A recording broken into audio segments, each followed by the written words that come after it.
Eh bien, pour moi, un bon livre géopolitique, c'est un livre qui aborde tous les angles d'une question. Alors, beaucoup de questions peuvent recevoir un traitement géopolitique, mais ce qui est important, c'est que ce livre en examine toutes les dimensions et les approche de façon, même s'il y a une opinion forte, avec une certaine distance. Ça ne peut pas être un plaidoyer pour telle ou telle cause, ça doit être une prise de distance de la part de l'auteur et une prise de recul à la vérité pour, au fond, faire partager au lecteur la,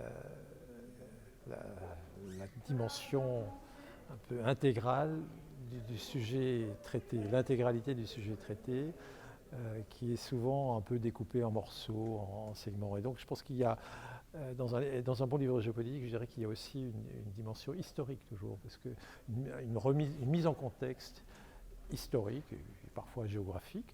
Géopolitique, il y a géo, donc aussi la géographie, quitte à convoquer d'autres disciplines d'ailleurs, que peuvent être l'anthropologie, la philosophie ou l'économie. Mais pour moi, un bon livre géopolitique, c'est un livre qui a donc cette approche un peu large, avec le recul nécessaire pour faire comprendre la complexité du sujet à son lecteur et emporter son adhésion.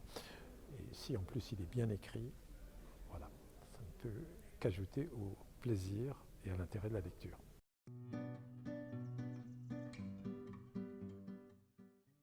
Alors bon, c'est un plaisir et un honneur d'être membre du jury, sans doute du principal prix du livre de géopolitique en France aujourd'hui.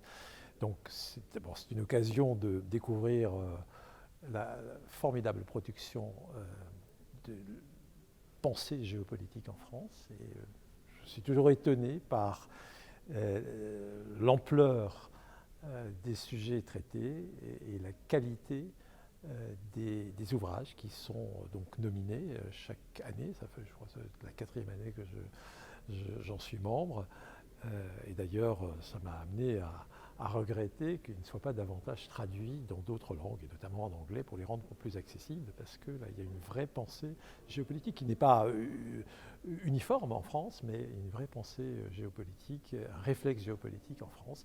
Donc, et le fait d'être avec d'autres membres du jury qui ont tous une lecture un peu différente des sujets, les échanges auxquels nous procédons pour dégager les lauréats ou dans les différentes étapes, les livres les plus intéressants. Moi, je trouve ça particulièrement fécond, parce que ça m'apporte un autre regard, le regard des autres me nourrit et m'instruit et m'enrichit. Et donc, voilà le prix particulier que j'attache à ma participation à ce prix du livre de géopolitique.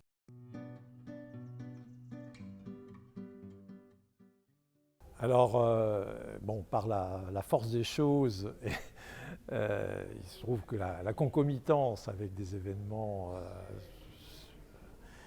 en Europe, à l'est de l'Europe, fait que c'est dans tous les discours, mais je crois pas toujours à bon escient. On voit beaucoup d'instruments, de tentatives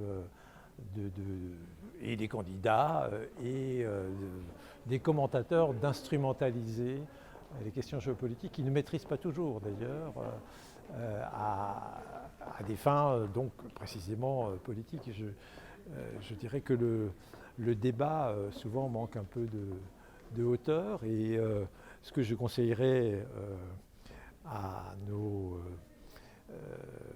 candidats aux élections présidentielles, mais aussi à tous les futurs électeurs, c'est précisément de s'imprégner de ces ouvrages de géopolitique qui font un travail souvent remarquable de mise en perspective et de mise en contexte et qui permettent justement de porter des jugements nuancés, parce qu'on ne peut pas les porter différemment. Il faut comprendre tout dans sa complexité. Il se trouve que dans les livres que nous avons l'occasion de découvrir, il y en a un certain nombre qui se prêteraient beaucoup à l'éducation de nos candidats et qui leur serait, je crois, utile pour garder les pieds sur terre et porter un jugement froid sur les situations. Sans trahir de... Alors, je citerai un livre qui n'est pas à l'examen de notre jury, livre de Nicole Liesotto, L'Europe se réformer ou périr, chez Talandier, qui est un ouvrage absolument remarquable, mais il y en a beaucoup d'autres, alors je ne veux pas trop les dévoiler, puisque c'est le secret des délibérations du jury, mais je crois qu'il y aurait un véritable travail de pédagogie à faire en direction et de nos candidats et de nos électeurs.